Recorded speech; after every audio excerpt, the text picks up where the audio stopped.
Hello students, welcome to the course on mechanics of machining. This is the 8th lecture and today I am going to describe experimental study of orthogonal cutting and some other models of machining. You have already seen one model of Ernst and Merchant. So, Merchant model is very popularly taught in the undergraduate classes. It is also in most of the books, but there are some other models also. We shall discuss about those models and we will tell how people have conducted experiments to find out that whether the chip forms in a particular way we understand or it is something different. So, lot of efforts were made in the 20th century. We will summarize these and we will provide some directions, so that if you want to investigate these processes further, then you can make use of the already existing knowledge and work upon that. So, first let us come to the machining of brittle materials. Why I am starting my discussion starting from the brittle materials? Because in the last classes you saw Merchant's model and he used single shear plane assumption, in which there was assumption that the chip is continuously formed. So, it is coming out of that. In most of the ductile materials this type of behavior is expected, and you saw a continuous type of chip like here in this figure, but brittle materials will not deform in that way. There are hardly any model on the brittle materials. Most of the people concentrated on the machining of the ductile materials and they assume the continuous chip formation. We know that the chips can be segmented also, they can be discontinuous, but such type of efforts are limited. So, single shear plane model and Merchant's analysis are not suitable for the machining of brittle materials actually. Normally discontinuous chips are produced in that case. So, first there is a swelling of the material ahead of the tool. In the brittle materials there is a compression, material little bit swells, and then there is a separation, because if it compresses here, then it produces some shear stress and then it will be very weak in the shear, it will separate and this process repeats itself. So, there is a compression, due to that there is a shear, and due to shear there is a separation, this continues. So, you get discontinuous type of chips. But if we apply sufficient compressive stresses, then sometimes even the brittle materials they behave in a ductile manner. So, they display the ductile mode of machining. There is a, I have taken one photograph from a recent paper published in Materials. It is an experimental investigation on cutting characteristic of nanometric plunge cutting of BK7 and fused silica glasses. So, these glasses are actually brittle, but we have done very small depth of cut. Suppose this is here shown, this is a small depth of cut, critical depth, it is in nanometer range, and we have got here it is amorphous phase is there, and there are some micro cracks, and here we have used a single crystal diamond tool. Single crystal diamond tool with a heavy negative rake angle. You see that here rake angle is negative, cutting velocity is in this direction, cutting velocity is shown, cutting direction is shown. So, perpendicular to cutting direction is the reference plane. From the reference plane, this rake surface is inclined at an angle, here it is inclined. So, here it is inclined this way, that is why there is a negative rake angle. Okay. Earlier I made the figures in which mostly the rake surface I had shown in this direction. So, it was positive type of rake angle, but now you are having negative rake angle, and you can see the negative rake angle has made this portion really quite thicker so it is quite strong actually. No? So that is advantage of that. But you see that now there is a more difficulty for chip to flow, because velocity is in this direction, chip has tendency to slide like this. But in this case, you have got another tendency, that means it is turning back. So naturally that forces will increase. But here large amount of compressive stress is produced here, and there is a lot of plastic deformation. So in this is called high pressure phase transformation. So because of the high pressure, there is some phase transformation, and the behavior becomes from brittle to ductile. So still you can get continuous type of chip. That is what this figure is demonstrating. That means even the brittle materials behave in the ductile manner. But of course that machining of the brittle materials is also considered. For that there are very few models even till now. Now coming to the experimental study of the machining process, earlier efforts were mostly concentrated on studying the orthogonal machining, because earlier theoretical efforts were also in modeling the orthogonal machining processes. So therefore most of the experimentalists, they concentrated on orthogonal machining. Later on some oblique machining studies were also done. Three popular methods for the experimental study of chip formation are: one is that study of deformation of rectangular or circular grids marked on the side surface. Suppose you are going to do the machining, suppose this is a block, and here you can make this, on the side surface you can make some grids, because side surface means external, this you can observe by your eyes, and you make the grids. These grids can be rectangular or circular, and when the deformation occurs, then you see the deformed shape. So that is what this type of study is done. In fact, in metal forming also people have done this type of study, that marking the grids on the metal and then deform it and see that how the deformation takes place, then calculate the strains, etc. Such type of study was called visioplasticity.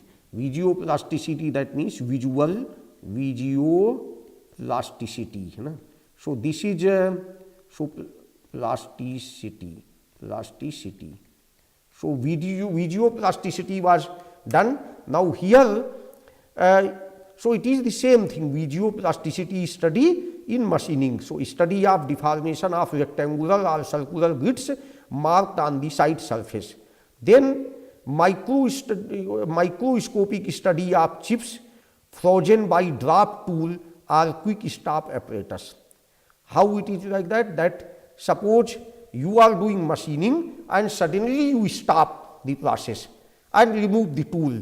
Then in that case chip will remain adhered on the surface. If you can see that, then you can get some insight about how the machining was taking place. That type of study was also done. Then study of running chips photographed by high speed camera. High speed camera was put and they saw how the chips are flying and how the cutting is taking place. That behavior was studied. So here I am going to show here that first method, that visioplasticity type of approach. Here we have on the side surface we have marked number of rectangular grids and tool is cutting. So you can clearly see that here these were somewhat square type of cell that has transformed, that got distorted. It has become like a parallelogram by rectangle, and this type of shape has been obtained. Similarly, some people made circular grids. They made, suppose there is a circular hole. Now after deformation it has become elliptic. So by that you can calculate the strains, etc. So this is a simple example, that suppose how you can calculate the strain. Now suppose you have got one circular element of radius r, then it is transforming and it is becoming into ellipse. So this has become into ellipse and this radius was r, but now here major radius is r1 and minor radius is r1. Minor radius is r2, major radius is r1. and minor radius is R2. So E1 means strain in this direction, in the major axis direction can be calculated. E1 is equal to ln R1 by R. This is the true strain, or natural strain, or logarithmic strain. So it is ln R1 by R. And then E2 can be calculated as ln R2 by R. Then in that case E1 and E2 two components are known, that means strain along the major axis and strain along the minor axis. These two strains have been calculated, and you know that during machining there is no change in the volume. So that is plastic incompressibility condition.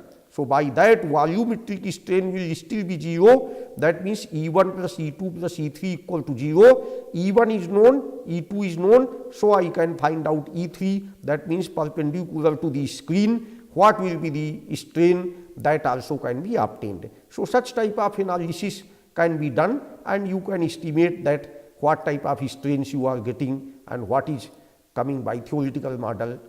These studies have done. And now coming to the other type of study, that is microscopic study of frozen chip.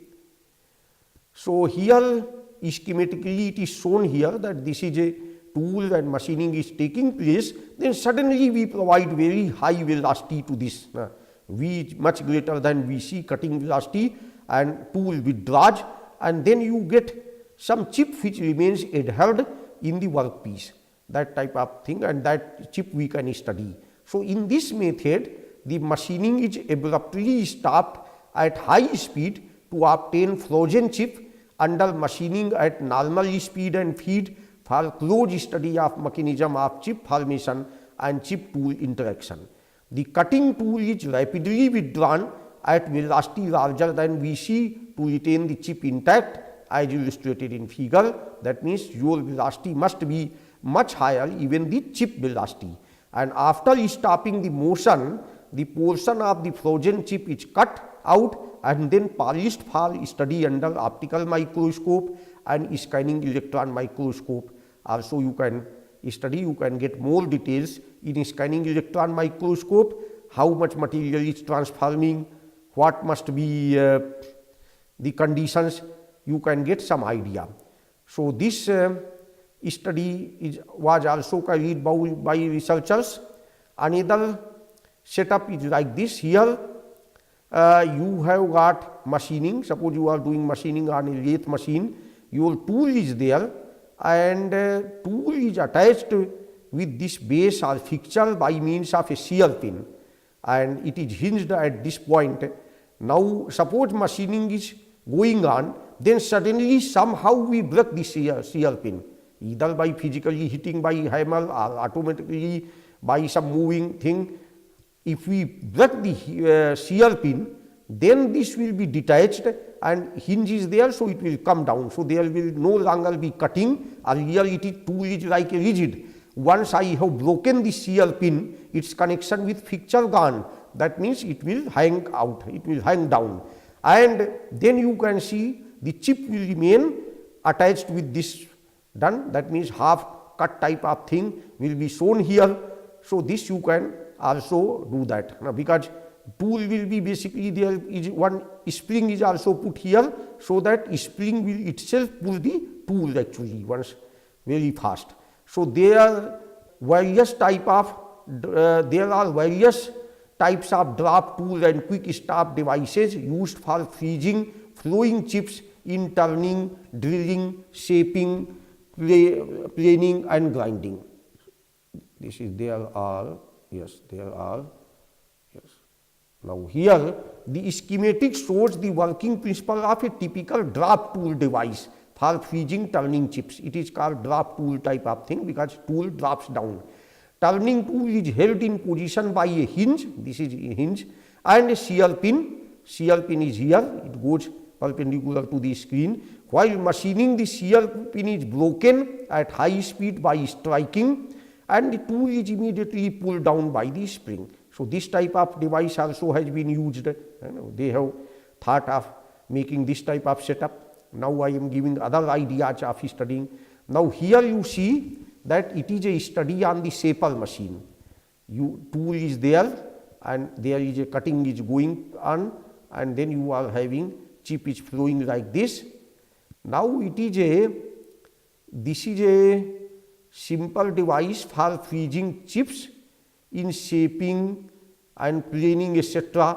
at moderate speeds. So in this case, workpiece is fitted by two screws in the axial slot of the cylindrical hole. Workpiece is fitted here, which is kept in position by a shear pin again. Again there is a shear pin here in the slide. Now before the end of the cut, the slide and the workpiece is thrown out from the guide block at the same speed by the ram by breaking the shear pin. So suppose you are doing the cutting, so machining is going on, and then this portion is coming, that there is a ram, this projected portion here is coming, this will go and it will hit this portion. So the shear pin will be broken, and then the slide and workpiece will fly away, and then they will observe that how was the cutting process taking place. So this type of method also has been used. This is apparatus for freezing chips, for shaping and planing. Such type of study was also done. Now another device called the quick stop apparatus for freezing chips in high speed turning is shown in this figure. In this, suppose one ring is rotating, then suddenly from a plunger there is something attached with the fixed thing, and then the plunger comes and enters this hole. As soon as the plunger comes and enters, the ring stops rotating, and it was attached by another that job by means of it was attached with the spindle by means of the shear pin. So shear pin will get broken. Once the shear pin gets broken, everything becomes loose and there is no rotation and it stops. So in this ring shaped test specimen is fixed on a solid rod by a shear pin. A horn made of steel plate is fixed with the test ring. This is the horn here. After some progress of machining, the plunger is rapidly released to arrest the horn. So plunger goes and it arrests the motion of the horn. After some progress of machining, the plunger is rapidly released to arrest the horn. Immediately the shear pin breaks, the test ring stops rotating and disengages from the cutting tool. The ending chip remains stuck with the test ring. So such type of things were also done.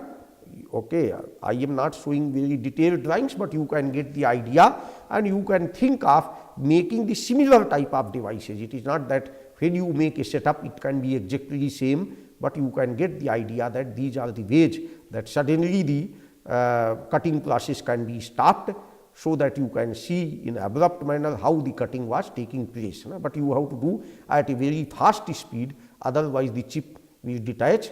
That is what is required here.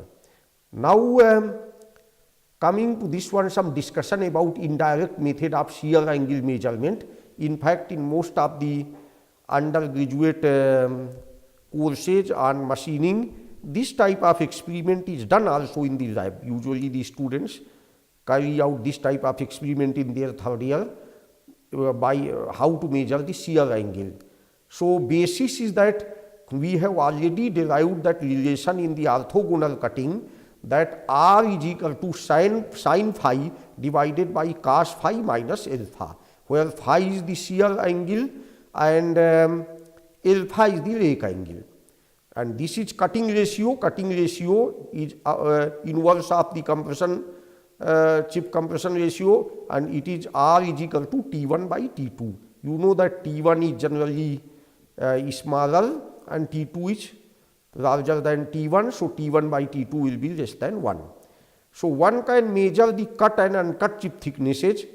Suppose you can do the machining, you know what is uncut chip thickness. Suppose you are doing orthogonal machining and your side cutting edge angle is 0. In that case, feed becomes uncut chip thickness. That means T1 becomes F.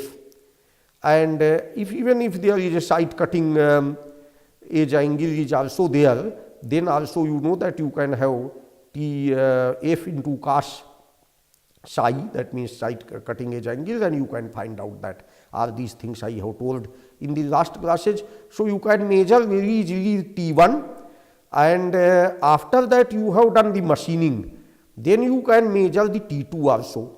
It may not be even, you have to measure at several places, but that surface is also very rough actually.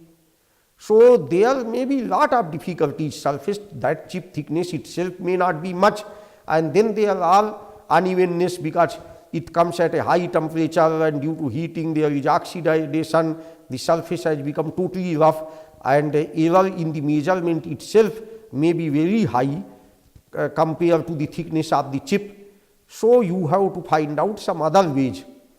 Other way is that you can use volume constancy relation. If you assume that width is same, then R is equal to sin phi divided by cos phi minus alpha, and I can write it, instead of T1 by T2, I can write it L2 by L1. Here L2 is the length, that means length of the chip, and L1 is the uncut chip length. This is L1. So here you have got, because L2 times T2 will be equal to L1 times T1. So from that it has easily come that T1 by T2 is equal to L2 by L1. Now as far as L2 is concerned, how we will measure L2? Because chip may be curved, it may not be straight. Usually you have to find out some ways. You may be having, it may be chip, maybe suppose chip is like this. How, and you have to say somebody has given you this type of chip.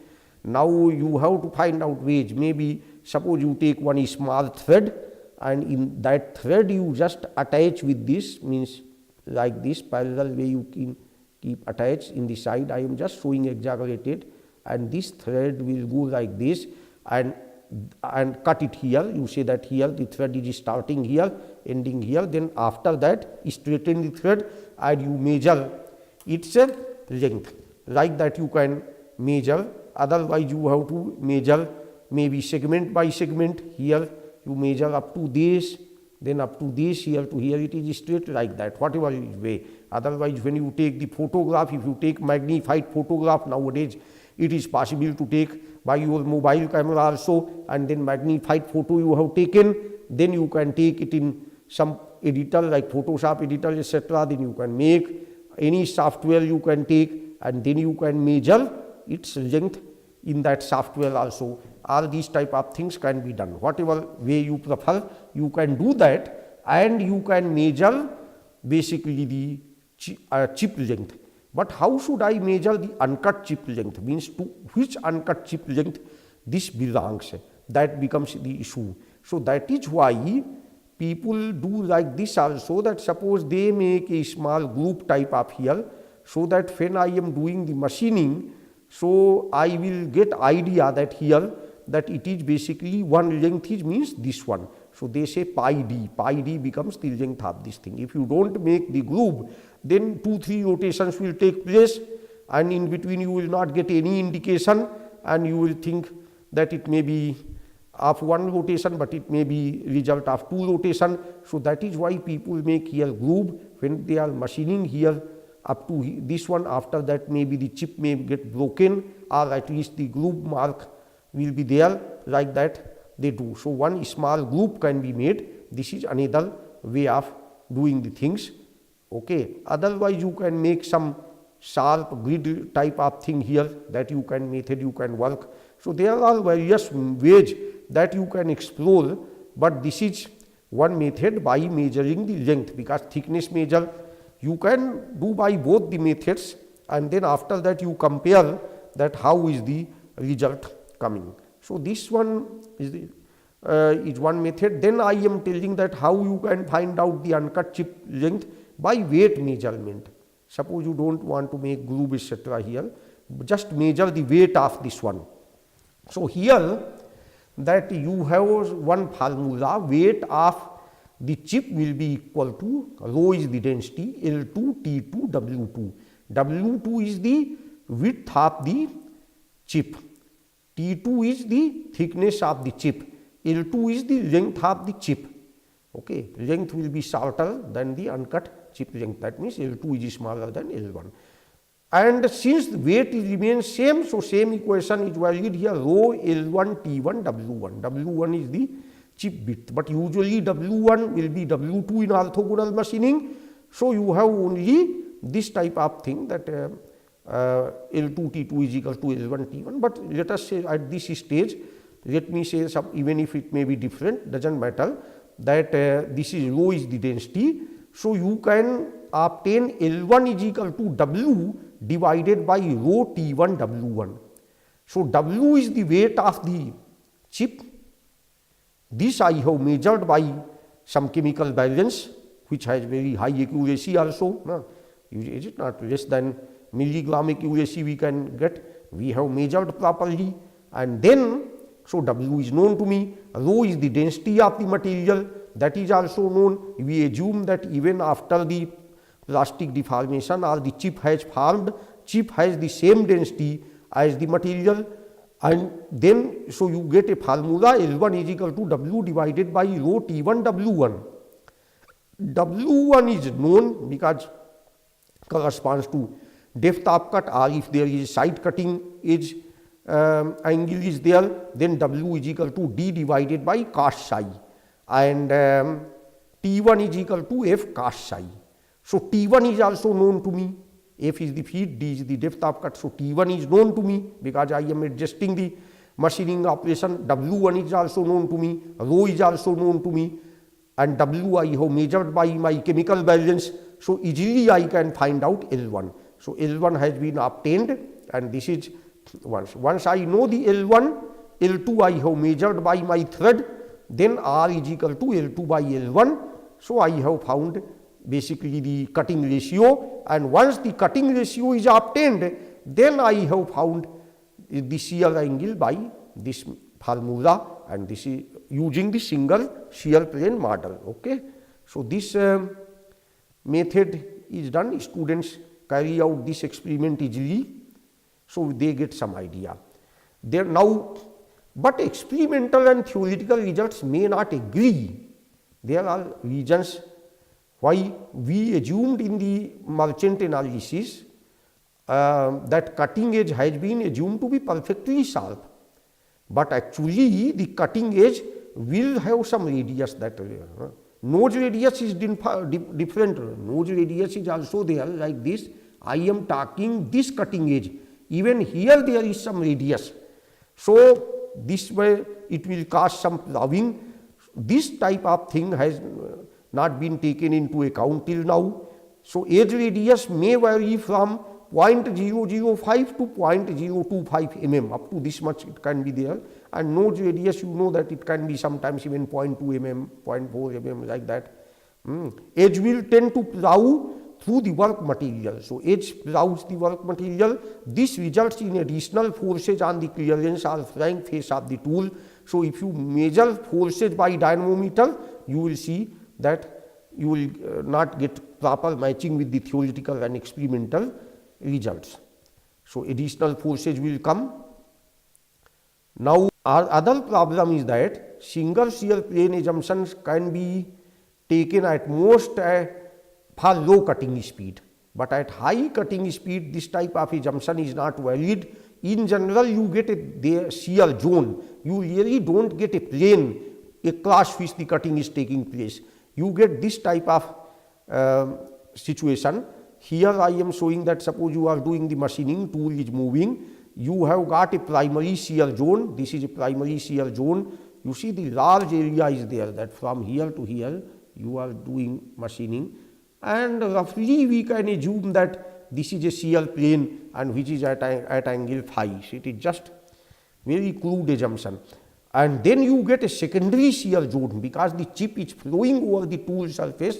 Here also there is a shearing and a lot of distortion is taking place. This is called secondary shear zone. In fact, you have here also some zone that is tertiary shear zone.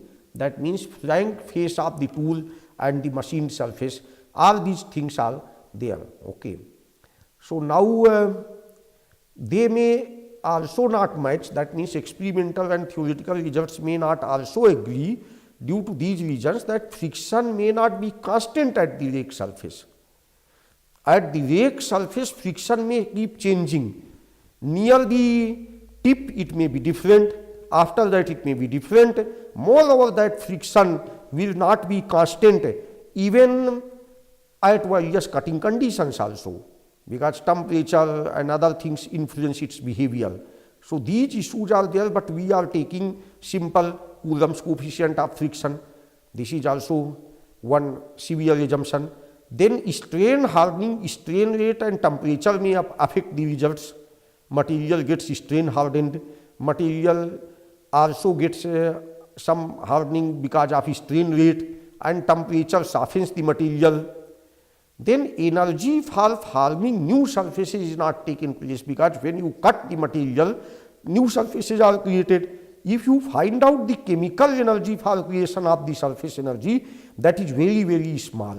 Long back around 50s, Shah has shown that chemical energy is very small. MC Shah, he did a lot of research and said, okay, that energy is small. But I am not talking about that energy, chemical surface energy. I am talking a different one. Recently, Atkins in 2003, he published a paper on the modeling of metal cutting using modern ductile fractal mechanics. Modern ductile fractal mechanics used, and according to that theory, the work required for machining comprises the following three components. Work required for plastic deformation along the shear plane, that type of thing, shear plane or shear zone, that portion is very much there. Then work due to friction at tool chip interface, that has to be also there, otherwise the chip will not move further. And then work due to the formation of new cut surfaces, that portion he has proposed. Now here, this is not just the chemical surface, it is something that when you are creating the new surfaces, now beneath that surface there will be lot of plastic deformation, lot of work will be done, because whole thing is ductile. These things will also require some work. That cumulative effect has to be taken. So that type of thing is done. Suppose this is the surface, but beneath it there will be large stresses. Those things who will take into account these type of things. Here we are not noticing that plastic deformation. It is within that. Here some amount of work will be done, that has to be taken. So Atkins has written this paper, modeling metal cutting using modern ductile fractal mechanics, quantitative explanations for some long-standing problems. This was published in International Journal of Mechanical Sciences, volume 45, issue 2 in 2003. Now here he shows that power for creating new surface is represented by RW into V. W is the width and V is the cutting speed. So multiply by R. R is basically fracture toughness, and this fracture toughness is shown here. Power R is the fracture toughness. What should be that? This should be Newton meter square. This is not Newton meter because fracture toughness. No? R is in Newton per meter square. That means it is basically, you just see the whether it is dimensionally balanced or not. R has got a unit of Newton per meter square, right? Then W has got the unit of, suppose SI system meter, and this is meter per second. No? So this meter square comes, so you get Newton per second. That means watt. So that is the unit of the power. So this is the power. So it is R, basically unit is Newton per meter square. That means same unit as the stress. R is also called specific work or surface formation. Why it is called specific work? Work has got a unit of Newton meter, that is work. And if we have, suppose it is, if I say per unit volume how much work is done, I remove some volume. So this unit is meter cube. So this is will be joule per meter cube, or it will also come Newton, yes, per meter. Okay. So this is this one. So this is Newton per meter square, meter. Okay. No, there is a mistake here, just let us do that. Okay, this unit is here, it is correct, that is Newton meter only.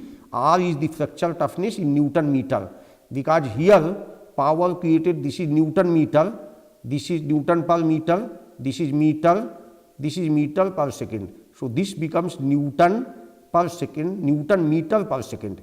Newton meter is joule, then it will come watt. So this was correct only. So this thing is this one, I am removing that. Here this one is correct, but it is good that by this exercise we have understood critically that what are things. So this is correct only, and this will be now here. So it is here, but here specific work means Newton per meter, and this will be Newton per meter specific work of surface formation.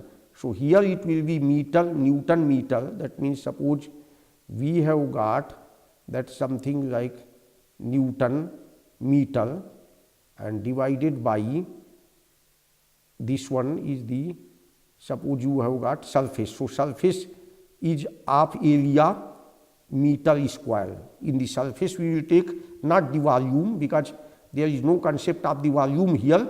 We have to take only the area per unit area, how much is the work done. So Newton meter by meter square, and then it comes out to be Newton per meter. Okay, that is it. And otherwise the same thing is also written as Newton meter is joule. So we can say joule per meter square, or it can be expressed in kilojoule per meter square. So typically this R is going from 10 to 1000 kilojoule per meter. Okay, so that type of thing is there. So we have to remember that it is not chemical surface energy, which is actually very small. So equating the total work on the work supplied to the work supplied by the cutting tool, that means Fc into V is equal to whatever three components of the forces power he has described. Aitkens equated that, and he got this type of expression: Fc is equal to Wc T0 Ys. Ys is the W is the width of the cut, T0 is the uncut chip thickness, Ys is the shear yield strength, beta is here friction angle, tan beta is equal to mu. Mu is the equivalent coefficient of friction, and alpha is the rake angle, phi is the shear angle, and R is the specific work of surface formation. That means it is called fracture toughness. If R is equal to 0, your relation is same as the we got in the Merchant's relation, but here R term is coming here. So you can see that this also affects the cutting force. So cutting force is there. Now what are the features of this? You can note down this type of expression by Aitkens, and you can calculate. You can take some value of R. You will notice that shear angle, in this case he also obtained the shear angle by minimizing the power, but now the whole thing has to be differentiated. So in the expression that R term will also come. So therefore it predicts material dependent shear angle. Earlier you got the expression for the shear angle, which was dependent on the rake angle and it was dependent on friction angle, but material was not coming in that first solution of Merchant. In the second solution, some material thing was coming because he used Bridgman relation, but here even if you take the first solution, then you will get material dependent shear angle, because R term will also be there, and it automatically brings out the size effect. You will see that if the size becomes very small, then R is constant type of thing, therefore that force will be even higher, proportionately that force will be higher, that type of effect will come. Here you can see in the bracket also, if T0 is very small, then this term will be increasing. Here this portion is proportional to W into T0, but this portion is not proportional to W into T0, because T0 will cancel. So that is why this effect will be there. So size effect will automatically come. We don't have to assume that any other thing about the size effect here. So he has done that type of model, and that interesting results have been obtained. Sometimes it works well, and then let us now discuss about what are the other energies of cutting. So one is that energy required for glass deformation in the shear zone. Atkins pointed out about that, but he calculated the energy by single shear plane model only in that paper. He said that it can be applied in the for other models also, just he presented the concept because he wanted to highlight that what is the effect of the surface energy. Now another is the frictional energy, then energy for curling the chip. So curling the chip means chip comes and then you see that the chip gets curled like this type of thing. So that also has to be taken. Then momentum energy, because tool is coming with momentum. At high speed machining it may get important, and then energy required to produce new surface area that I have told. Remember that this is not the chemical surface energy, it is because you have to do lot of work due to ductile behavior of the material in pulling out that thing. That is why you have got this thing. Then there were some empirical models like that. One model is like this: Fc is equal to K T to the power A and WB, exponents A and B. K is the function of rake angle and it decreases about 1% per degree increase of rake angle. So you see there is some dependency, but may not be that severe, but T of course is affecting the Fc chip thickness, and no, here it is uncut chip thickness, because, and W is the uncut chip width. Now here these A and B are the exponents which may depend on so many things, on material and tool combinations. So this type of empirical models also have been used actually. Now I am going to tell you about something about the strip line method. Strip line method is the another method of practically understanding the metal forming and metal cutting process, but it is applicable only in the plane strain case. Other cases sometimes people have tried to do also, but it is not that effective. Hardly there may be one or two rare papers. Usually it is a method for understanding the plane strain deformation, and people observed that in the, suppose in cutting process, material is failing due to shear. So it is hypothesized here that the material deforms along these maximum shear lines. This is the, in this direction there is a maximum shear, so this is K, and here orthogonal, you know that shears also come in combination. If there is a maximum shear in this line, then in the orthogonal line also there will be maximum shear, and on this plane there may be hydrostatic stress also. That means some normal stress may also be there. It is not necessary that when the shear is maximum then the normal stress is 0. That is not the situation. So these shear lines, they are called alpha line and beta line. So one line is alpha, other is beta. Which one is called alpha and which one is called beta? Well, they have adopted a sign convention that if we make that alpha and beta line in this fashion, that means suppose I say that this is alpha, I can say this is alpha, and I can say this is beta line orthogonal way, then maximum principal stress bisects them. That means maximum principal stress is in this direction. That is the convention. So that means if you take in this counterclockwise sense alpha to beta, then maximum principal stress is here. That convention most of the people have adopted. You have to follow one convention. So suppose here this is alpha line and this is beta line, and we are showing that at this moment alpha line is making an angle phi with the some x-axis direction, and after that it will be turning also. So you know that alpha line can be straight or it may turn. So what is the basis of the strip line method?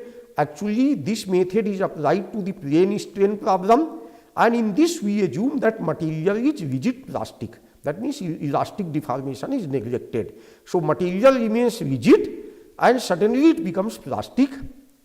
Now in the strip line method, following equations are solved. We solve the yield criteria, that means for an isotropic material in the plane strain case, the yield criteria may be written as sigma x minus sigma y square, plus 4 tau x y square. Sigma x and sigma y are direct stresses along x and y direction, and tau x y is the shear stress in that plane, and this is equal to 4k square. K is can be called as the shear yield stress, but k is equal to sigma y by 2 for Tresca criteria. Sigma y is the yield stress, and for one Mises criteria if we use, then it will come out to sigma y by root 3. So these are the criteria. Now go to next one. Next set of equation is equilibrium equations. Newton's laws have to be satisfied everywhere. So internally there are stresses, and when you take some small tetrahedron and you take make the force balance and all these things in 2D case, then you will get this type of equation. For two-dimensional situation, you may get this type of situation, del sigma, and there are no other body forces etc. Then we get this type of relation. This is x direction force balance, this is y direction force balance. So these equations have to be satisfied. Then you have to satisfy continuity equations, that del v x by del x plus del v by y equal to del y equal to 0, that is continuity equation. Or you can say del v x by del x is basically small, this is strain rate epsilon dot xx, and this can be epsilon dot yy. So epsilon dot xx plus epsilon dot yy is 0, because epsilon dot zz is anyway 0. It is a plane strain situation. And then the rule of plastic flow for isotropic material is this: principal direction for the stresses and strain rate are basically same. So if you put that condition, you get this type of equation. You can say sigma x minus sigma y. This side you have 2 tau xy. If you remember your strength of material course, you know that something 2 tau xy divided by sigma x minus sigma y, that was the direction of that stress, that was this one. And here in the similar way you have, this is basically this one del v x by del x minus del y, and this one will be like one is portion is the shear and other is the direct strains. So you get this type of relation. You can, this means okay, this relation I have just written, but I am not going to derive etc. So therefore don't bother about that. Just I am telling that the fourth assumption they have made, that the principal direction for the stresses and strain rate, they are basically same. So with this set of, there are 5 equations basically. One is the, you have seen the yield criteria, one equation, 2 equations are here, third equation is here, so total 4, and this is the 5th equation. So now there are 5 equations, but there are 5 unknowns also: sigma x, sigma y, tau x y, and then vx, vy. So that means this system can be solved, and in fact this method is a type of graphical method of solving these type of equations only. So it can be proved that the characteristic lines for stresses and velocity are in the direction of maximum shear stresses. So these are basically characteristic lines. You come, when you solve partial differential equations, then you get characteristic lines, okay. But if you don't know, then do not bother about this. I just explained that strip line method has can be mathematically related with the characteristic lines. Through each point in the plane of plastic flow, we may consider a pair of orthogonal curves along which the shear stress has its maximum value. These curves are called strip lines or shear lines. So these are called strip lines or shear lines, and you are having this type of situation. If I draw more circle here, I will show like this, because here compressive stress, direct stress is P, so P has come here, and K is the maximum shear stress, this is here, and also the yield criteria is satisfied.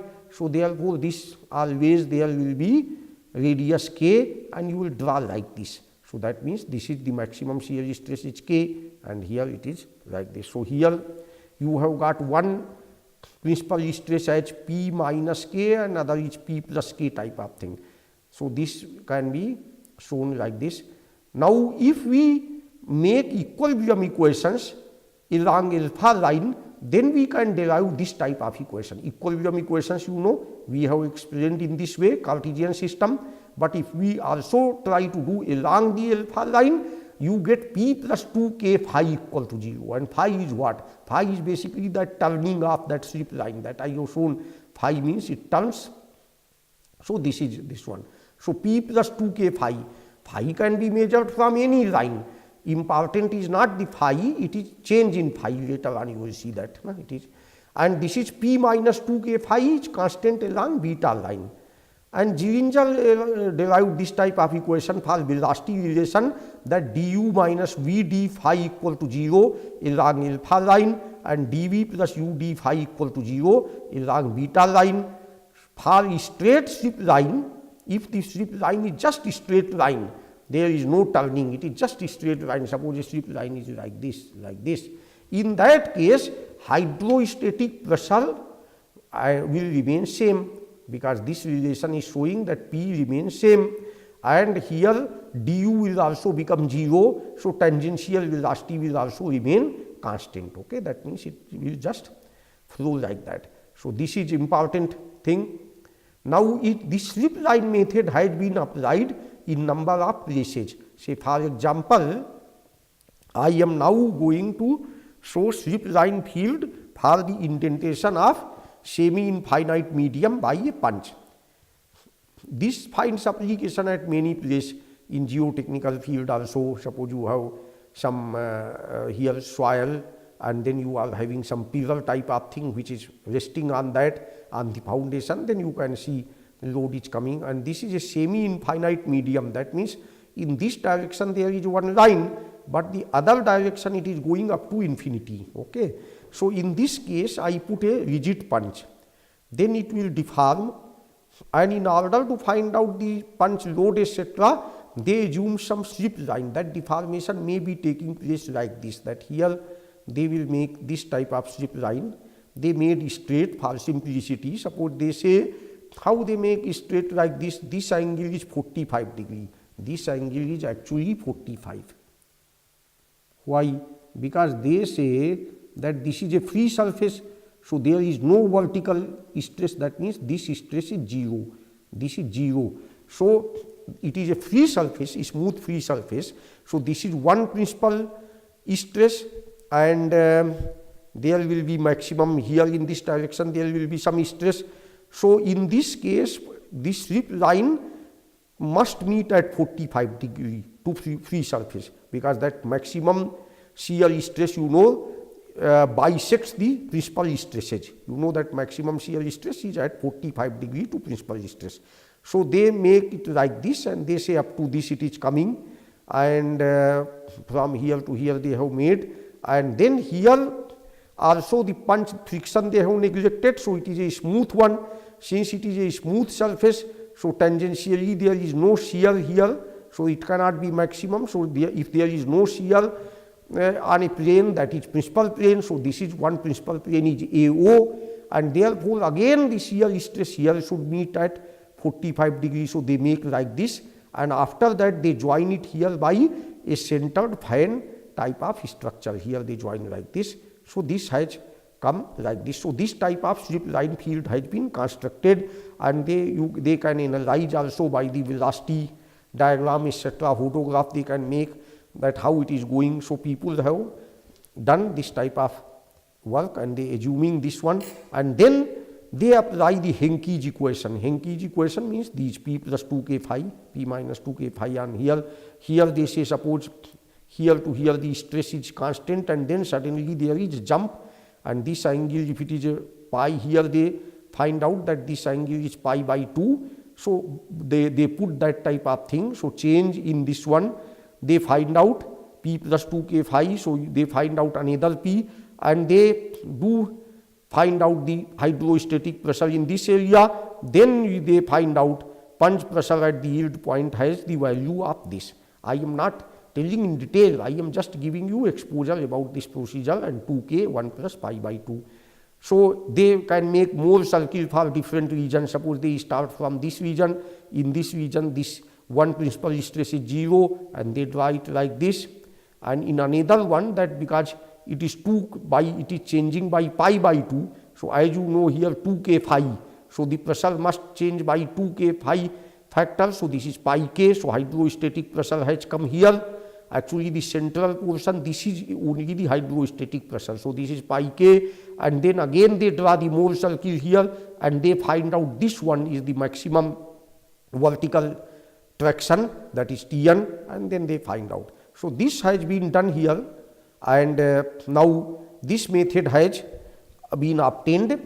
Now I am showing the same thing, that strip line field for orthogonal machining also has been proposed. Here they have obtained this type of relation. There is a raw material here and they are making this chip line. So they say maximum shear is along AB. So one strip line is this one, and another they say that AC is the free surface type of thing. They assume that here AC is the free surface, and therefore this strip line should make angle pi by 4 from here.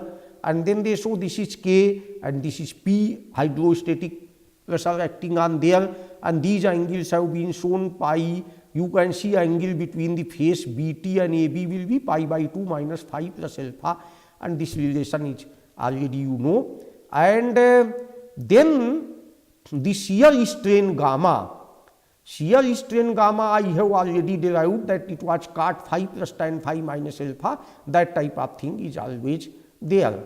And for minimizing the shear strain, we have to differentiate with respect to phi. You get this type of expression. This also I think once more I have discussed also earlier. So 1 sin square phi and this is this one, and they equate both the portion. So you get the minimum angle phi equal to pi by 4 plus alpha by 2. So that means it bisects that this included portion. I think it bisects this one, okay. So that you can check that pi by 4 plus alpha by 2. And then there was a relation between N and F on the rake face, that was N is equal to F tan lambda minus alpha. This was also done. And if we have done this type of relation, and here we also have obtained P by K is equal to this one, because the P is the force coming on this, force per unit area, of course, whether you say force or force per unit area. So P by K was by merchant circle. This was relation was there, that is tan lambda minus alpha plus phi.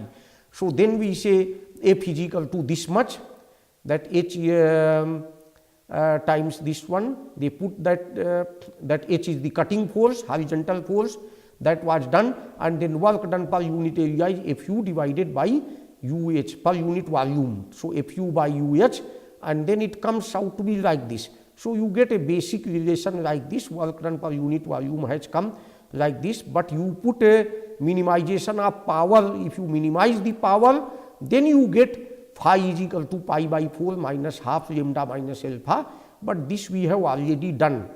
I think I am just repeating this portion. But this overestimates experimental shear angle except for small lambda minus alpha. Okay, that is why Merchant proposed the second solution. But then if I put P is equal to K tan lambda minus alpha plus phi, that becomes this much, K tan pi by 2 minus phi is equal to K cot phi, and then you will get F is equal to simply 2kh cot phi. Then Lee and Schafer proposed this solution, that he said, suppose this is a strip line, so it is a K, and this is a free surface. So simply draw a Mohr circle here and say that this, in that case it is absorbed that P, which is nothing but this portion, that means distance from here to here, here to here, that is K. So P is equal to also K tan, and this relation is fundamental from Merchant circle. So K tan lambda minus alpha minus phi equal to K, and therefore you get phi equal to pi by 4 minus half lambda minus alpha. So you see from earlier thing that this one, that means lambda minus alpha. So that means this will be, okay, you can see from here that this will be tan lambda. Rather I would say that we will get lambda, Lee and Schafer will give lambda minus alpha minus phi, that is equal to pi by 4. Okay. So phi is equal to this one. So this half portion is not there. Okay, I did cut paste from the previous one. In the previous one, it was pi by 4 minus half lambda minus alpha. In this case, you are having pi by 4 minus lambda minus alpha, because here it is obvious. This is giving me lambda minus alpha minus phi is equal to pi by 4. Or phi is equal to pi by 4 minus lambda minus alpha. And if we put this type of relation here, then your f is coming kh 1 plus cos phi. Earlier your f was coming 2kh cot phi by Merchant's one. So there is some difference between the Lee and Shaffer slip line method and Merchant's method. So this I have demonstrated to you, just I have provided the exposure. Although in most of the undergraduate classes, slip line field method is not taught. Okay. Thank you very much.